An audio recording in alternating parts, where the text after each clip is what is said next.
날씨가 참 정말 따뜻한 봄이 돼서 우리 마음도 같이 하여튼 따뜻해지는 것 같은 그런 느낌이 듭니다.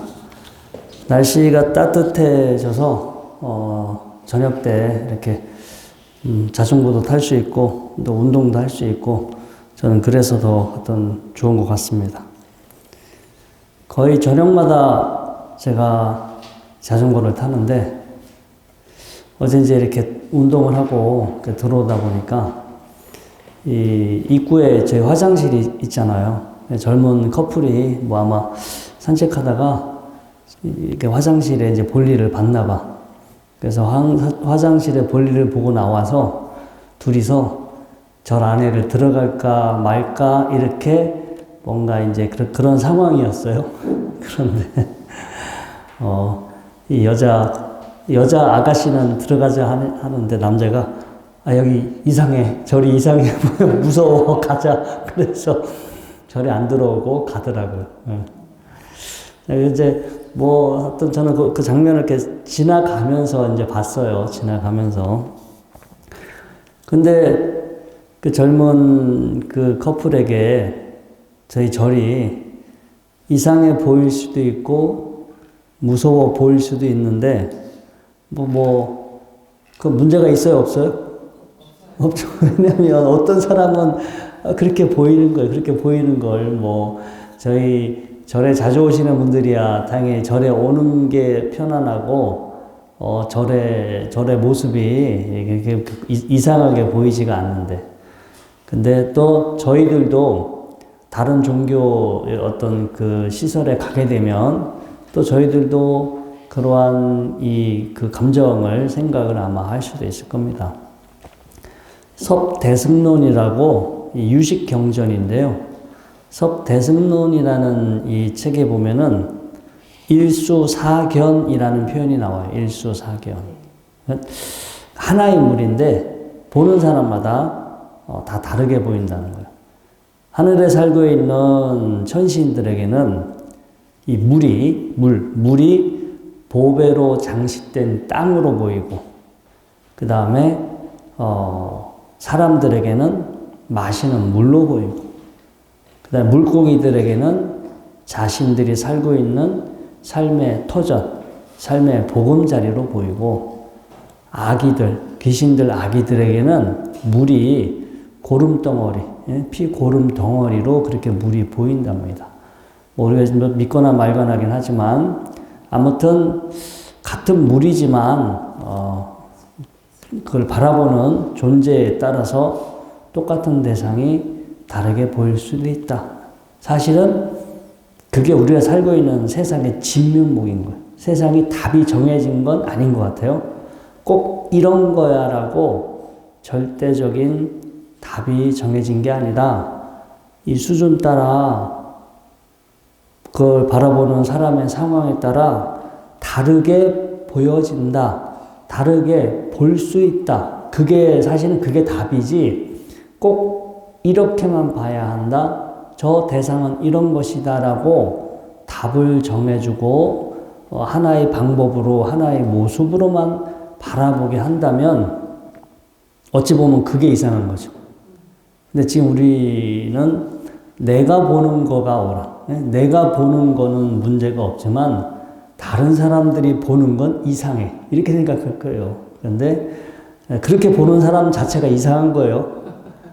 보는 사람들마다 다르게 볼 수 있다. 사실은 이제 우리 절에서 공부하신 분들이라면 이제 그런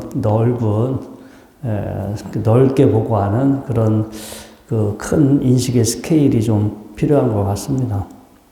이게 모든 거에 다 적용돼요. 내 마음은 무엇일까? 나는 누굴까? 내가 여기 절에 와서 기도하고 수행하고 명상을 하는데 도대체 명상은 무엇인가? 수행은 뭘까? 깨달음은 무엇일까? 모든 우리는 이제 질문을 하게 되는데 그 질문의 답 또한 따로 정해진 게 아니라 다 상대적인 거예요, 상대적. 만약에 여기 유치원에 다니는 꼬마 아이들이 왔어. 그럼 만약에 여기 제 본문을 듣는 이 청중이 유치원에 아이들이 왔다면 제가 지금처럼 이렇게 말을 할 수가 없어요. 그쵸? 그 아이들이 이해할 수 있는, 그 아이들이 뭔가 이렇게 뭐 알아들을 수 있는 그런 개념이나 표현을 가지고 제가 말을 하겠죠. 또 지금 이제 여러분들, 저나 여러분들의 수준에 따라서 지금 저도 말을 하고 있지만 이거는 지금 이 수준일 뿐이야. 이 수준에서 해당되는 것이 제가 더 공부를 했거나 또 여러분들이 더 앞으로 공부를 하시게 되면 이런 관계도 얼마든지 달라질 수 있어요. 아마 이 법회가 쭉 이어져서 10년 후에도 제가 만약에 뭐 이렇게 일요법회를 하고 있다. 그러면은 그때에 하는 어떤 표현이나 내용, 전달되는 내용은 아마 지금하고는 많이 달라져 있어. 그러면 지금은 지금대로 좋은 거고, 그때가 되면 그때대로 좋은 거지. 어떤 게 더 좋았다, 어떤 게 더 옳다, 우리는 그렇게 규정할 수가 없어요. 근데 이게 사실은 현실이 그런데 사람들은 자꾸 답을 원해. 그러면 헷갈리니까 뭐가 답인지 딱 답을 알려달라고. 제가 이 명상을 하면서 가장 흔히 겪는 문제예요. 어떻게 명상해야 합니까? 라고 물어요. 어떻게 명상해야 합니까? 근데 그거는 사람마다 달라요. 사람마다 그 사람 수준 따라, 근기 따라, 그 처한 상황에 따라 어떻게 명상해야 하는지는 분명히 달라질 수 있는데 그거를 하나의 방법, 하나의 방식만으로 제가 알려드릴 수가 없어요. 뭐 이제 저는 이렇게 한번 해봤습니다. 저는 이렇게 한번 해봤는데 이렇게 해보니까 저는 요러요러했고 이렇게 하다 보니까 이렇게 되었습니다. 라고 저의 경험, 제가 이해한 바, 제가 이해한 내용, 제가 경험한 내용에 대해서는 말씀을 드리겠는데 그건 제 얘기잖아요. 그렇죠? 근데 여러분들이 저는 효과를 봤지만 여러분들한테는 효과를 못 볼 수도 있어요. 어디 안 돌아다니고 집에 가만히 있어서 편안하신 분이 있고 어디 안 돌아다니고 집에 가만히 있어서 괴로우신 분이 있어. 그럼 그 두 부류의 사람은 방식이 달라. 한 사람은 가만히 있으면서 명상을 해야 되고 한 사람은 움직이면서 명상을 해야 돼. 사람의 그 성향에 따라 다르고요.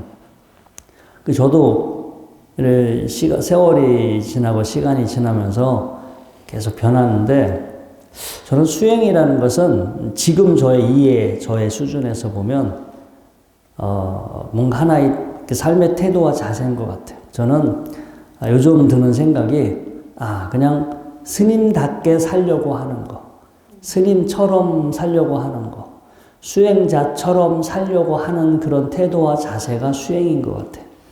이제 뭐 명상 이렇게 하시는 분들은 뭐 시간이 잘 안 나겠지만 일주일에 하루 정도 어떻게 한두 시간 내서 이렇게 명상하고 가요. 그리고 와서 꼭 다음에 와서 저한테 묻는 말이 명상이 안 돼요. 뭐 이렇게 진도가 안 나가요. 뭐 이런 거 물어보는데 일주일에 한두 시간에서 어떻게 그게 되겠어요. 제가 봐는 그건 진짜 터무니없는 건데 사람들은 일주일에 한두 시간 뭘 배우면 뭐가 되는 줄 알아. 그것도 하나의 큰 오해인데 이 명상을 잠깐 해서 뭘 배운다가 아니라 뭘 배우고 내가 어떠한 상태가 된다가 아니라 기본적인 내가 가져야 할 하나의 삶의 자세요. 제가 만약에 수행하는 사람처럼 살아야겠다. 늘 수행하는 사람처럼 살아야겠다. 그러면 운전할 때도 스님답게 수행하는 사람답게 제가 이렇게 운전을 할 수 있을까요? 없을까요? 있죠? 이렇게 뭐 음악 틀어놓고 욕하고 막 이렇게 막 추월하고 난폭 운전하고 신호 위반하고 그러지 않고 여법하게 좀 차분하게 여유롭게 할 수도 있고 제가 저녁마다 만약에 산책을 한다, 걷기 운동하는데 얼마든지 내가 수행자인 것처럼 걸으려고 노력할 수 있어요, 없어요? 있죠. 그러면 저는 수행자인 것처럼 제가 이렇게 걸으려고 노력하면 그게 저한테는 수행이고, 수행자인 것처럼 수행자답게 운전하려고 하면은 저한테는 그게 또 수행인 거야. 밥을 먹을 때도 저희 이 용화사 스님들은 진짜 이 밥 먹을 때 전부 다 이렇게 조용하게, 아주 조용하게 차분하게, 아주 그냥 뭐 그렇게 목소리도 없어요. 저희들은 전반적으로 조용하게 차분하게 이렇게 공양을 하기 때문에 그냥 스님다워, 분위기 자체가 그러니까 스님들답게 저희들이 이렇게 공양을 해. 그러면 밥을 먹는 그 시간도 수행이 돼요, 안 돼요? 수행이 되죠. 일주일에 하루 시간 돼가지고 어디 이렇게 앉아 있어야만 수행인 게 아니라 기본적으로 내가 수행자처럼 수행하는 사람답게 살아야겠다. 그런 태도와 자세를 가지면 이불 속에 누워 있어도 가능하고, 양치질을 할 때도 가능하고, 밥 먹을 때도 가고, 화장실에 앉아 있을 때도 가고, 이게 그러니까 수행자처럼 일상의 삶을 살아가는 거예요.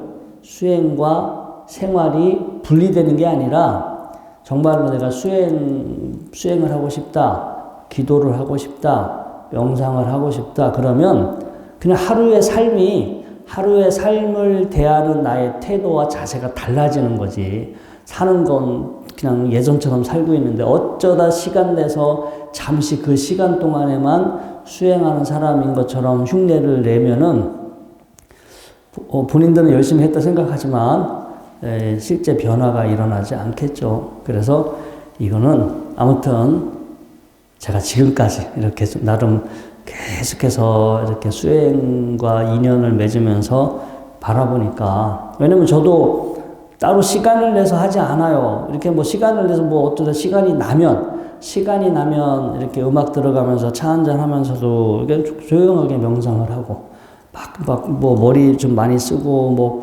이렇게 글 쓰고 책 읽고 하면은 머리가 무거워지니까 그때 눈 감고 이렇게 편안하게 쉬면서 명상을 하고 있고, 걸으면서도 하고, 먹으면서도 하고, 피곤하면 누워 있으면서도 하고, 그냥 이 일상생활에 제가 따로 수행을 한다라는 생각은 없는 것 같아. 그냥 어떤 상황이 되면 그 상황에서 뭔가 수행하는, 기본 명상하는 어떤 분위기, 그런 태도로 이렇게 제가 그 시간을 보내지 별도로 수행을 한다라는 생각이 없어요. 그래서 이 명상이라는 거가 집중적으로 시간을 내서 뭐 그게 그냥 하는 것보다 훨씬 더 어쩌면 효과가 높을 수도 있지만 아무튼 제 입장에 지금 봤을 때는 그냥 특히 이제 출가하신 스님들이야 어디 선방에 들어가서 하루 종일 딴거 안 하고 수행만 하는 입장이라면 하루 종일 정말 온종일 온전하게 수행하는 상태로만 보낼 수 있지만, 일상의 이 세속 생활을 하시는 분들은 힘들잖아요. 하지만 기본적으로 나는 수행하는 사람이다, 공부하는 사람이다, 이런 태도를 가지고 타인과 대화를 하든, 집에서 요리를 하든, 뭐 이렇게 집안 청소를 하든, 스님들도 요리하고 청소하고 다 하잖아요. 똑같은 걸 하는데 여러분들이 나는 출가자가 아니니까 뭐 그냥 대충 정신 놓고 해도 돼가 아니라, 만약에 공부를 하시고 싶고 뭐 이런 뜻이 있다면 머리 깎지 않고 집에서 살고 있지만 마치 내가 수행자인 것처럼 그런 마음으로, 그런 자세로 살면 삶 자체가 이제 여러분들한테 그러니까 여러분들 스스로가 이제 이 태도와 자세가 달라졌기 때문에 보이는 게 달라요. 세상을 이렇게 보는 게 분명히 달라집니다. 태도와 자세가 바뀌었을 뿐인데, 제가 작년인가 그 어떤 영화를 이렇게 성지순례와 그 성지순례에 관련된 영화를 보여준 적이 있는데, 티베트 사람들이 이렇게 이제 오체투지 하면서 이렇게 라싸 혹은 그 카일라스 산을 향해서 자신들의 성지를 향해서 이제 이렇게 1년, 2년 동안 오체투지 하면서 걸으면서 가잖아요. 근데 가다가 중간에 교통사고가 났어. 그런데 이제 자기가 기도하고 있고 지금 순례 중이기 때문에 사고가 났지만 보내주거든요. 왜냐면 지금 자기들이 순례자이기 때문에. 근데 일반적인 사람들이라면 그렇게 사고가 나면 당장 뭐 멱살 잡고 고성에 오가든가 보험회사 부르고 뭐 난리가 나잖아요. 그러니까 아마 이제 여러분들도 내가 공부하는 사람이다, 수행하는 사람이다라는 어떤 태도와 자세를 기본적으로 이렇게 가지고 살면 분명히 목소리가 작아질 거예요. 목소리도 작아지고 갈등이나 싸움도 줄어들고 이제 그런 걸 우리가 그런 걸 잊고 살아서 그냥 우리 업대로 습관대로 살아서 그렇지. 우리 절에서 대표적인 하는 기도가 염불이잖아요. 제가 전에도 말씀을 드렸지만 인도말로 사띠, 기억하다라는 뜻이에요. 기억하다. 여러 가지 의미가 있지만 현재 여러분들이 어떤 마음이 되어야 하는지, 내가 지금 어떤 태도와 자세를 가져야 되는지 잊지 말고 기억하라는 뜻이에요. 염불, 부처 불자인데 그 부처님이라는 뜻도 있지만 깨어있음이라는 뜻도 있잖아요. 염불, 깨어있음, 깨어있음을 기억하라. 내가 어떠한 신념을 가져야 하는지, 내가 어떠한 마음이 되어야 하는지, 어떠한 태도와 자세로 내가 세상을 바라봐야 하는지, 그런 어떤 거에 대한 깨어있음, 그런 거에 대한 어떤 기억, 이것을 우리가 그렇게 하는 것이 염불이고요. 그 염주 돌리면서 하시면 돼요. 염주 돌리면서 한 번 돌리면서 내가 어떤 마음이 되어야 하는지 그 순간 한번 만들어보고, 또 한 번 염주 돌리면서 어떤 마음이 되어야 하는지도 한번 이렇게 만들어 보시고요.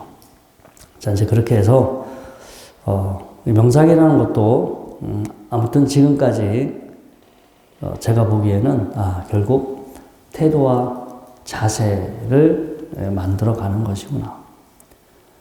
그리고 제가 서두에도 이제 일수사견이라는 표현을 이렇게 썼지만 어떤 하나의 답이 있는 게 아니라 보는 사람마다 다르게 볼 수 있고 다르게 보인다. 그게 답인 거예요.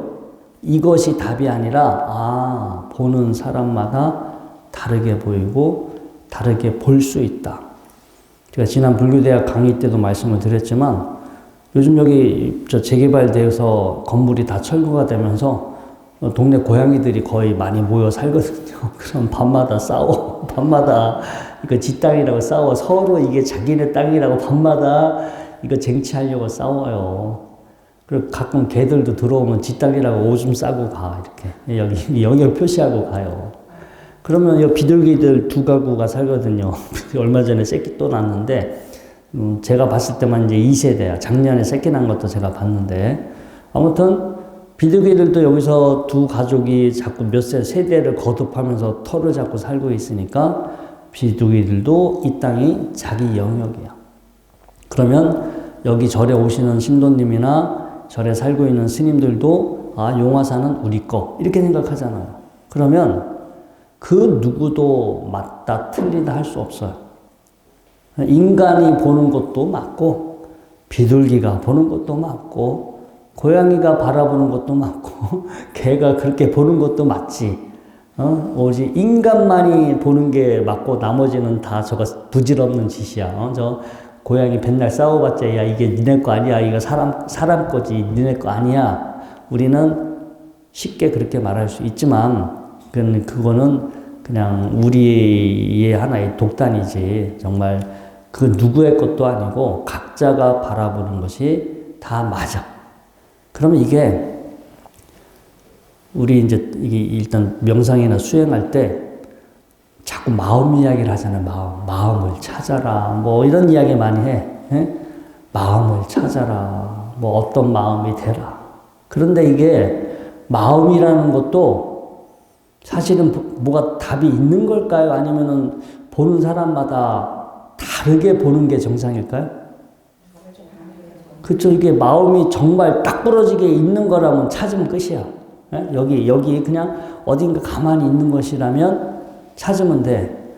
여러분들 뭐 다 인생을 지금 이제 60년, 70년, 50년 뭐 다 이렇게 오래 사셨잖아요. 오래 살다 보니까 그래, 야, 마음은 이런 거야 라고 찾았죠. 에? 찾았어요? 안 찾았어요? 마음이 어디 있어요? 에? 그냥 여기 그냥 막연하게 어딘가 있다. 마음은 이런 거야 라고 다들 막연하게 알고 그냥 생각하고 사는 거지, 제대로 찾은 사람도 없고 제대로 본 사람도 없어요. 썰만 있어. 이렇다더라 저렇다더라 썰만 있어. 저도 살아오면서 많이 속았지. 이런가 뭐 저런가 하도 이럴 누구는 여기 있다라고 자꾸 그걸 찾으라고 하고. 응? 그게 옛날 플라톤 때부터, 아리스토텔레스 플라톤 때부터 이 우리가 살고 있는 현상은 허상이고 본질이 있다. 저 안에 어떤 본질이 있는데 그 본질이, 그 이데아라고 하는 본질이 있는데 그게 진짜다. 우리는 그걸 찾아야 된다. 이제 그렇게 옛날서부터 다 해왔던 말들이에요. 왜냐? 어차피 몰라. 어차피 확인 불가능해. 여기 본질이 있는지 뭐가 있는지 죽을 때까지 확인 불가능해. 그냥 누군가 말을 하고 또 누군가 그걸 또 전달을 하고 계속 그런 게 퍼지고 하면서 하나의 믿음이 되지. 하나의 믿음이 되고 그것이 종교가 되고. 그래서 아무튼 마음은 있는 거야. 아니야. 마음이라는 것은 감각기관, 감각대상, 의식이 만나서 하나의 이렇게 작용하고 있는 상황일 뿐이야. 뭐 이제 그 사람 따라 자기가 보고 싶은 대로 결국 봐요. 보고 싶은 대로 보고 듣고 싶은 대로 듣고 있기 때문에 이렇다 저렇다라고 단정 지으면 싸움. 그래서 저도 이렇게 사람들한테 저의 생각을 이렇게 막 설득이나 뭐 전달 설득을 이렇게 전에는 그런 거에 신경을 많이 썼는데 요즘 들어서는 다 다르게 보이는구나. 사람에게 다 다르게 보이고 다르게 보이는 그것도 하나의 법이구나. 똑같이 보이는 게 아니라 다르게 보일 수밖에 없고 각각 다른 모습으로 보여주는 그것도 하나의 답이지. 꼭 이렇다 저렇다 하나로 규정될 필요가 없다. 저처럼 이렇게 생각을 하면 세상 사는 게 심각해질까요? 아니면 세상 사는 게 더 편안해질까요? 제가 생각해도 훨씬 더 이게 편안한 것 같아. 이 걸림이 없어, 걸림이. 옛날에는 꼭 요런 거야. 요렇게만 봐야 돼. 요 불교만이 진리고 나머지는 진리가 아닌 것 같아. 이런 생각을 가지고 보면, 그러면 이 불교신자라고 하면 막 좋아하고 불교신자 아니라고 하면 뭔가가 거리감을 느끼게 되고 사람이 차별을 느끼잖아. 그런데 아까 일수사견이라고 그랬죠. 이렇게도 볼 수 있고 어떤 사람 눈에는 죽었다 깨나도 그렇게밖에 안 보여. 또 어떤 사람 눈에는 마찬가지로 그 사람은 또 그 사람대로 그렇게밖에 안 보여. 이거는 뭐 종교도 그렇고 정치도 그렇고 하나의 문화나 관습도 마찬가지고요. 그 집안에서도 뭐 제사나 명절 뭐 이런 것 때문에 뭐 얼마나 사람들 모여서 다투고 싸워. 제가 보기에는 이래도 그만 저래도 그만 전혀 아무 상관이 없는데 어떤 분들은 엄청나게 그걸 심각하게 생각하고 가족들 간에 서로 이제 관계가 완전히 파탄나는 경우도 있고. 그래서 이 직지가 저희가 이 직지라는 걸 공부하는데 이제 직지라는 이 근본적인 이 직지에 흐르고 있는 어떤 근본적인 메시지가 그런 것 같아요. 이게 모든 건 상대적이다. 절대적인 게 아니라 상대적이다. 본래부터 뭐라고 이렇게 정해져 있는 게 아니다. 있다, 없다, 깨달았다, 깨달았지 못했다, 선이다, 악이다, 진리다, 진리가 아니다. 이게 다 훗날 인간들이 살면서 주관적으로 자기가 그렇게 규정한 거지.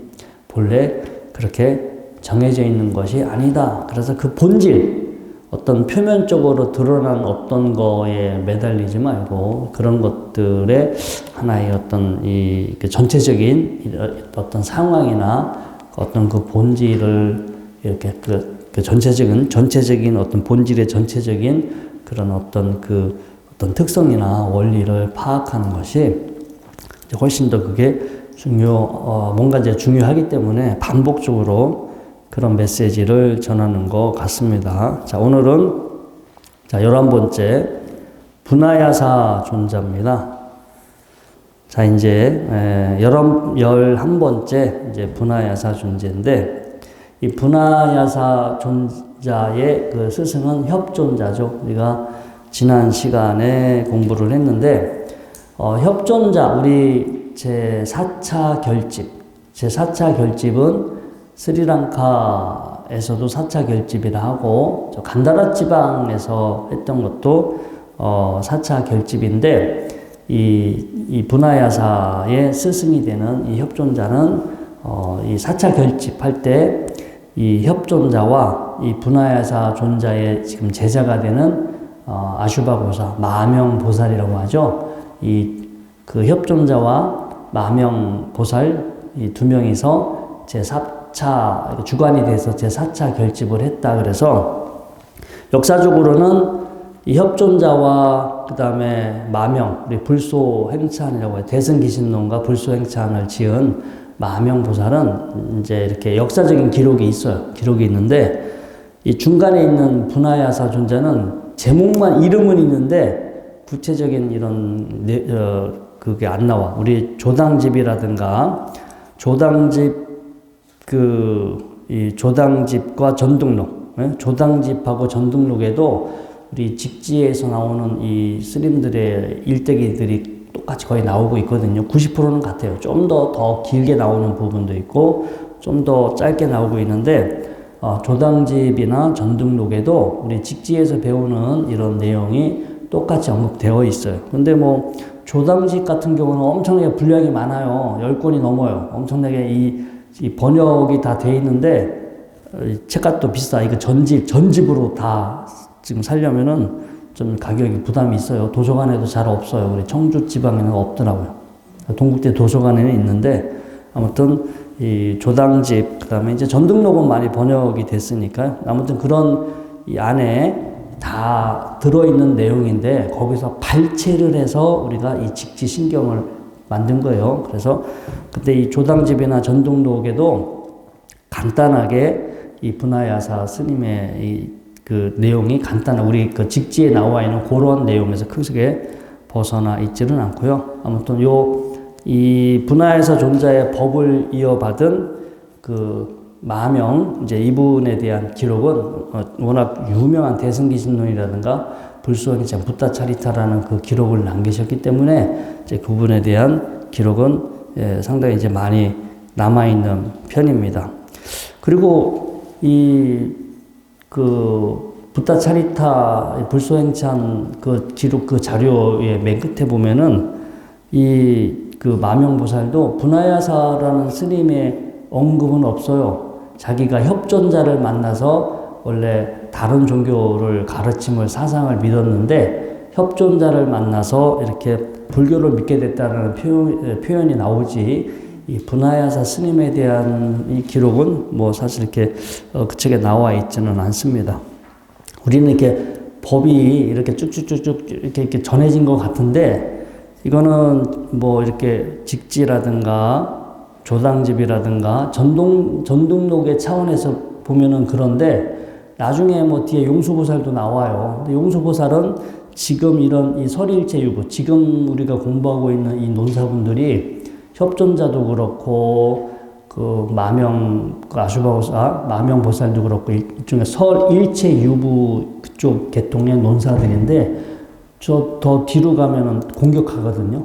이런 설일체유부, 설일체유, 뭔가 근원 5.275법이라고 그래서 마음과 물질, 근원적인 어떤 마음과 물질의 어떤 구성 요소들은 본래부터 있는 것이다. 만물의 근원은 어떤 그런 기본 요소는 있다라고 주장하는 게 설일체유부예요. 그래서 아공, 개별적인 나는 없지만 법유, 뭔가 삼세시류, 늘 삼세에 걸쳐서 존재하는 어떤 그 법은 존재한다라고 하는 게 설일체유부의 논리인데, 용수보살 때가 가면은 그런 것도 없다. 아공, 법공을 다 이야기하죠. 둘 다 공하다. 이렇게 이야기해서 모순이 일어납니다. 그래서 우리가 이런 걸 공부할 때, 야, 이게 꼭 이런 식으로 해서 뭐 정말 이렇게 꼭 법이 전해졌다기 보다는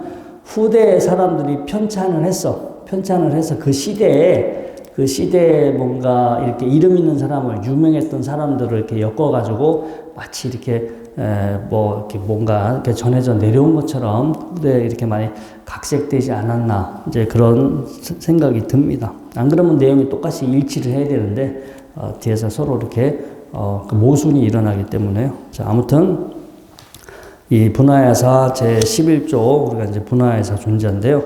본문의 내용을 한번 보겠습니다. 자, 제11조. 분하야사 존자가 협존자로부터 법을 얻고 나서 바라나국을 찾아갔을 때 마명대사라는 사람이 찾아와서 인사 올렸다. 마명대사가 자신은 부처를 알고자 하는데 그것은 무엇이냐고 묻기에 분하야사 존자가 말하기를 그대가 지금 부처를 알고자 하는데 알지 못하는 그것이다. 마명이 다시 말하기를 부처에 대해서 아직 모르는데 그것을 어찌 안단 말입니까? 분하야사 존자가 말하기를 지금 부처를 모른다고 하는데 모른다는 그것은 무엇인가? 이렇게 물어요. 이에 마명이 화련히 깨달음을 얻게 되고 곧 머리를 깎고 출가하기를 원하자 분하야사 존자는 대중에게 말했다. 이 대사는 옛날 비사라국의 왕이었는데 그 나라에 말처럼 나체로 길에서 지내는 부류의 사람들이 있었다. 대사가 신통력을 써서 누에로 몸을 바꾸어 그 사람들이 옷을 얻을 수 있었다. 후에 다시 중인도에 태어났는데 말과 사람들이 감격하여 슬피 울었다. 이로 인해 마명이라 불리게 되었다.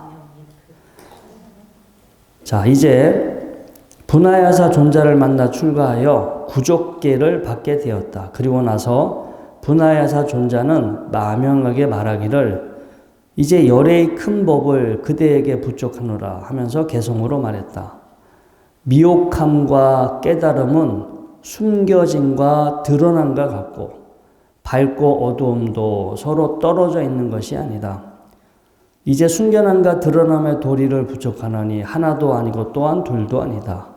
법을 부족하고 난 후 이내 호련히 완전한 정멸에 들었다. 이렇게 이제 개성이 나와 있고요. 우리가 지금도 제가 손으로 이렇게 이 손으로 빛을 가리면 이 그림자라는 게 있어요. 그림자. 이 그림자는 어디에 있다가 이렇게 튀어나온 걸까요? 아니면은 잠시 빛이 가려진 상태일까요? 빛이 가려진 상태지 그림자는 본래 있는 거예요? 없는 거예요? 본래 없죠. 조건이에요. 조건. 이게 뭔가 빛이 가려진 조건을 그림자라고 우리가 그렇게 이름을 붙이고 머릿속에 그렇게 이제 기억할 뿐인데 그림자라고 하는 별도로 존재하는 것이 따로 있는 것은 아니다. 그래서 이 개숭의 이제 마지막에도 왜 이 미혹함과 깨달음 혹은 숨겨남과 드러남 이 지금 이 그림자가 지금 드러났죠. 제가 손으로 빛을 가리면 그림자가 드러났어요. 드러났는데 이게 그럼 본래 있는 건 아니라고 했죠. 본래 있는 건 아니고 사실 이 상황은 변하지 않았어요. 상황은 변하지 않았지만 제가 손으로 빛을 가렸기 때문에 빛이 이렇게 잠시 가려진 상황이지 뭔가가 그림자가 따로 뭔가가 이렇게 확 왔다가 갑자기 사라진 것은 아니다. 그래서 여기에 이렇게 더 생겨나거나 없어진 건 없어요. 이 상황에서 더 생겨나거나 없어진 건 아니고 빛이 가려지면 그림자라 부르는 거고 또 손을 떼버려서 그냥 빛이 들어오면 뭐 그냥 그림자가 없었다. 그림자가 생겼다 없었다라고 표현을 하지만 실제 생긴 것도 아니고 없어진 것도 아니에요. 그냥 우리 관습적으로 머리로 그렇게 이제 알 뿐이지. 그렇게 치면은 깨달았다 못 깨달았다도 사실은 깨달음이라는 거가 본래 있는 걸까요? 아니면 그것도 상황일까요? 네. 자, 하여튼, 제가 아직 못 깨달아봐서 아직 못 깨달아봐서 그런 것 같은데, 깨달으면 모르겠지만, 제가 보기에는 똑같이 숨 쉬고, 똑같이 이렇게 먹고 싸고, 그렇게 하다가 죽는 건 마찬가지인 것 같아. 똑같이 정자 난자가 만나가지고, 이렇게 세포 분열해가지고, 이렇게 몸뚱아리 이루다가 먹고 마시고 싸다가, 이렇게 늙고 병들고 죽어요. 그러면은, 그렇다고, 깨달은 사람이 나와도 갑자기 지구가 거꾸로 도는 것도 아니고, 지구도 생겼다가 이제 언젠가 소멸해 가잖아요. 깨달은 사람이 나오니까, 지구가, 자전과 공전을 멈추거나 갑자기 세상이 뒤바뀌거나. 자, 깨달은 사람이 나오면 세상이 바뀐다. 근데 그 세상은 진짜 우리가 살고 있는 리얼한 세상일까요? 아니면 우리 머릿속의 세상일까요? 우리가 잠깐 이렇게 인연 맺고 있는 하나의 현상이죠. 이렇게 벌어지고 있는 현상에 약간의 약간의 변화는 생길 수 있지만, 그런 쪽으로 세상이 이렇게 지금 우주의 차원에서 여기 이 지구의 전체가 다 부처님들만 산다 하더라도 갑자기 지구가 자전을 멈추고 공전을 멈추고 그런 일은 없을 거예요. 그쵸? 그리고 우주에서 보면은, 저 지구에 어떤 생명체가 잠깐 살다가 사라졌다. 그렇게 어떤 생명체가 지구에 살다가 사라졌다. 그 뿐이지, 우리는 부처님들이 지구에 부처님들만 사니까 되게 대단할 것 같은데, 지금 우리의 입장에서는 엄청나게 대단해 보이는데, 우주의 입장에서 보면은, 그냥 어떤 생명체들이, 어쩌면 우리는 모르지만 저 땅속에 살고 있는 개미들 중에 부처가 있을지도 몰라. 우리 눈에는 개미인데, 그 자기들 세상에서는 거기도 깨달은 개미가 있을 수도 있어요. 그렇잖아. 우리가 이제 모르니까 하찮은 미물로 밖에 보지 않고, 어떤 물고기가 됐든 뭐가 됐든, 그들 나름에서는 특별한 존재가 있을 수는 있으나, 우리 인간에서 보기에는 다 축생이고, 동물이고, 또 우리 요즘 코로나 바이러스 때문에 한동안 아주 오랫동안 괴로움을 당했지만, 바이러스도 하나의 이렇게 좀 생명체잖아요. 지금 이렇게 살아있는 생명체인데, 우리 눈에는 없애야 할 존재지만, 바이러스 입장에서 봤을 때는 몰라. 그 안에서 깨달은 바이러스가 있을 수도 있어요. 우리한테는 하등의 의미가 없어. 걔네들이 바이러스가 깨닫든 안 깨닫든 바이러스야. 없어야 돼. 개미가 깨닫든 안 깨닫든 그냥 하찮은 미물이야. 우리 인간 눈에는 그렇게 보이지. 인간 중에 깨달음 진짜 부처가 나왔다 하더라도 우주에서 보면은 잠깐 그렇게 생겨났다 사라지는 하나의 현상이지. 그리고 우주에서 보면은 깨달은 부처나 깨닫지 않은 존재나 이제 큰 차이는 있지 않겠죠. 마찬가지로 아무튼 뭔가 우리의 인식의 스케일이 커지고, 아니면 어떤 이것이다 저것이다라고 하는 이 분별이 사라지게 되면, 어차피 그 분별이라는 것도 주관적인 거고 상대적인 건데, 이제 그런 것들이 사라지게 되면 세상이 한결 가볍게 느껴져요. 덜 심각하게. 세상 벌어지는 일들이 뭘 중요하다, 심각하다, 이렇게 되어야 한다, 저렇게 되면 되지 않는다. 저는 최근에 스님들끼리 모이면 세상에 온갖 근심 걱정 다 하셔. 야, 요즘 절의 신도가 준다, 불교 신자가 준다, 이렇게 큰일 났다, 이제 불교가 망하게 생겼다고 큰 걱정을 하셔. 근데 제가 보기에는 바닥에 문제가 되는 거 아무것도 없는데, 그냥 세상 순리인데, 사람들 오기 싫으면 안 오는 거고, 그렇다고 이 나라가 없어지는 것도 아니고, 다 알아서 나름대로 잘 먹고 살 건데, 사람들이 다 절에만 나와야만 먹고 사는 거 아니잖아요. 그렇죠? 절에 안 나와도 각자 알아서 먹고 살 거예요. 스님들만 먹고 사는 거에 문제가 생기는 거지. 여기 절에 오시는 신도님들은 절에 안 와도 알아서 먹고 사는 걸 해결을 해요. 그쵸? 이 절을 토대로 살아가시는 분들한테는 근심 걱정이 되겠지만, 바깥의 사람들한테는 절의 신도가 줄든 뭐 불교 교세가 약화되든 다른 분들한테는 별로 그게 큰 문제가 되지 않아요. 그렇죠?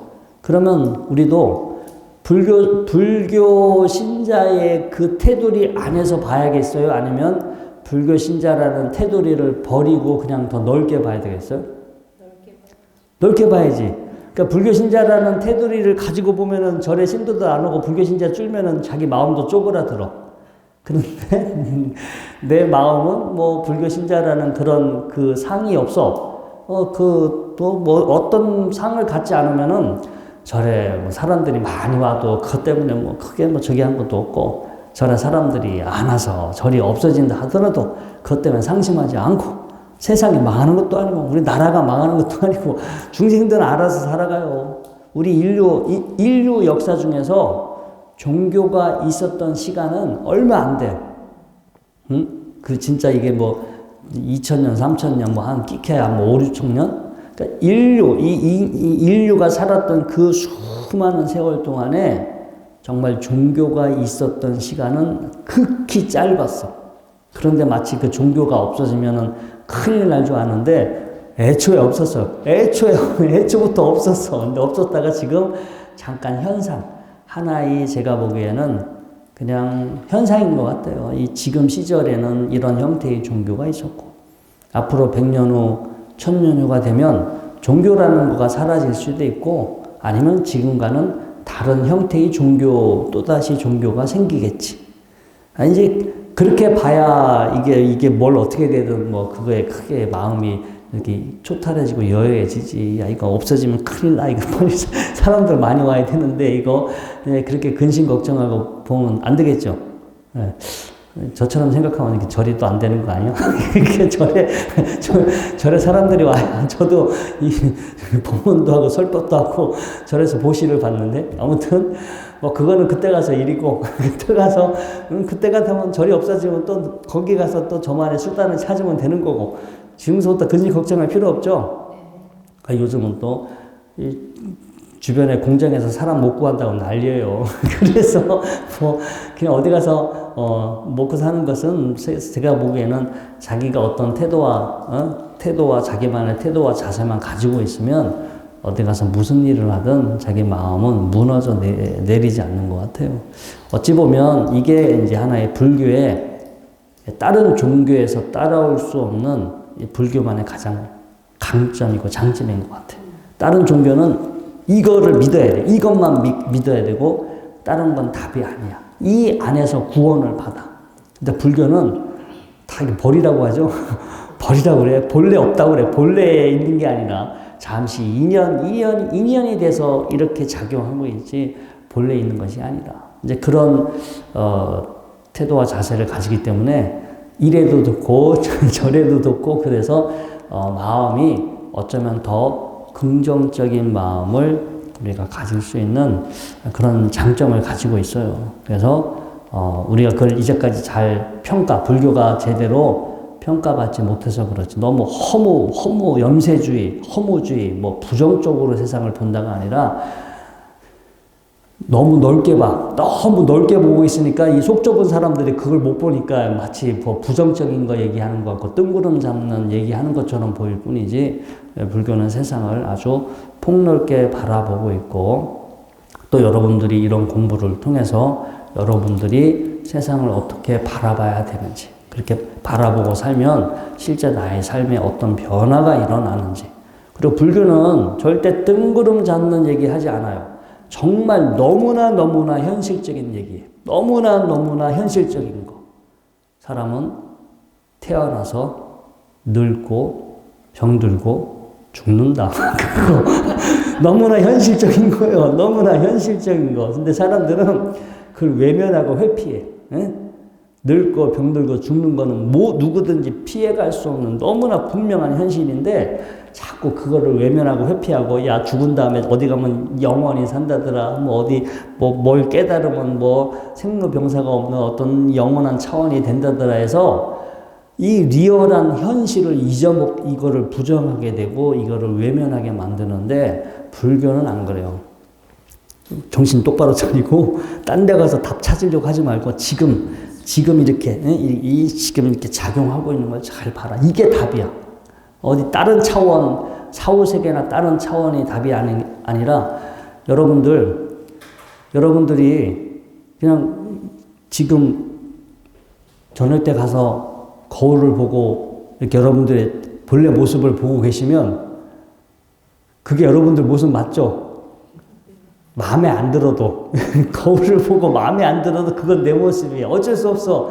이건 아니야. 나는 다른 존재가 되어야 돼. 다른 사람이 되어야 돼. 그렇게 생각하는 사람은 정상에 미친 사람이에요?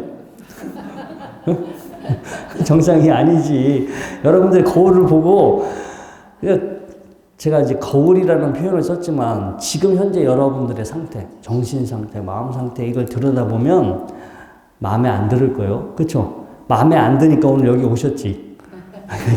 마음에 안 들으니까 좀 이게 뭘 찾아보든가 어떻게 좀 잘 꾸며보고 어떻게 좀 뭐 좋게 어떻게 해보고 싶으니까 오셨는데 똑같아. 그 현실을 받아들이세요. 그 지금의 그대로를 받아들이셔. 이제 그게 답이야. 여기 뭐 법회 나와서 공부하시면 조금 달라지긴 달라지는데 크게 안 달라지실 거예요. 뭔가 달라지려고 애쓰지 말고 지금의 우리가 속된 말로 꼬라지죠. 지금의 상태를 그냥 받아들여. 아, 이게 내 모습이야. 이게 원래 이게 내 모습이고, 이렇게 살다가, 나는 이렇게 유한한 존재라고 쿨하게 받아들이세요. 쿨하게 받아들이면 오히려 마음이 편안해. 근데 이게 마음에 안 든다고, 이게 내가 어떻게 노력하면 어떻게 되겠지. 내 마음이 뭔가 특별한 상태가 되겠지라고 하는데, 속지 마세요. 우리가 너무 오랫동안 그런 거에 많이 속았어. 죽을 때까지 그거 사실 어디 가서 얻지도 못하는데 뭐가 자꾸 있는 것처럼 찾아라 하는데 뭐 찾고 싶은 사람 찾아요. 그러면 그런 생각이 드시는 분들은 찾아야만 마음이 편안하니까 그렇게 찾다 가시면 되고 아무튼 제가 오늘 말씀드린 거는 어떤 뚜렷한 답이 정해진 게 아니라 보는 사람마다 다르게 볼 수 있고 답은 여러 가지가 일 수 있다. 그리고 그게 특별한 다른 차원의 답이 있는 게 아니라 지금 뭔가 뭔지도 모르고 뭔가 이해도 안 가고 뭐가 모순적이고 답답하고 불편하고 뭔가 현재의 상황이 괴로운데 이게 답이야. 이게 답이고 이렇다라는 걸 알고 이런 자신의 모습을 잘 보면서 이런 나의 모습에 내 마음이 동요되지 않고 방황하지 않고 흔들리지 않았을 때 진짜 여러분들의 마음이 평화가 찾아와요. 저는 저번에 어디 특강 해달라고 해서 뭐 몇 분 교수님들이 모였어. 그래서 제가 가서 이제 짧게 했어요. 저는 이제까지 명상 공부한다고 막 했는데 결론은 뭐냐? 아직 모르겠다. 지금 엄청나게 해봤는데 결론은 뭐가 뭔지 모르겠다. 뭐가 뭔지 모를 것 같고 앞으로 내가 공부를 해봐도 뭐가 뭔지 모르겠다. 이거는 해결될 것 같지는 않다. 근데 이게 모르는 것 자체가 답인 것 같아. 모르는 거 내가 뭘 알아보겠다. 뭘 대보겠다고만 나름 용어 써봤는데 뭐 크게 달라진 건 없다. 내가 보기에는 뭔가 없는 것 같아. 근데 우리는 뭔가 자꾸 찾으려고 하고 알려고 하는데 가만히 보니까 애초부터 없을 수도 있다. 애초부터 없는데 자꾸 있다고 찾으라고 그래서 우리가 지금 그렇게 지금 속고 있는 거가 아닌가? 나는 이제 그런 생각이 든다. 그런데 그냥 없다라고 인정해 버리니까 그래 없어도 괜찮아. 본래 없을 수도 있고 나는 뭐가 없어도 특별하게 없어도 상관없어. 이런 생각을 하고 살면은 문제가 되지 않아요. 그렇죠? 근데 이게 뭐가 있어야 돼. 여기 나도 있어야 되고 내가 변치 않은 뭐가 있어야 되고 영원한 뭔가 행복과 어떤 상태가 있어야 돼 라고 믿고 있는 사람은 이 현실하고 자기의 믿음하고 괴리감이 생기면 나중에 어떻게 되겠어요? 자기는 뭐 있을 거다라고 했는데 한참 세월이 죽을 때가 다 됐는데도 뭐가 못 만났어. 그럼 어떻게 되겠어요? 다음 생에 가서 하자. 이렇게 하겠지. 다음 생에 가자. 다음 생으로. 근데 저는 다음 생으로 안 가고, 그래. 없을 수도 있어. 뭔가가 아예 애초에 없을 수도 있어. 아예 그런, 생각을 가지고 사니까, 뭐, 있으면 좋고, 뭐, 없어도 상관없고, 그래서 이래나 저래나, 이제 그런 제 안에 어떤 상태가 됐든 그런 거에 동요하지 않고 흔들리지 않고 방황하지 않는 이제 그렇게 됐을 때 정신적으로 정서적으로 한결 우리가 편안해지는 것 같습니다. 시간이 많이 흘렀고요. 자, 오늘 여기까지 우리 공부하도록 하겠습니다.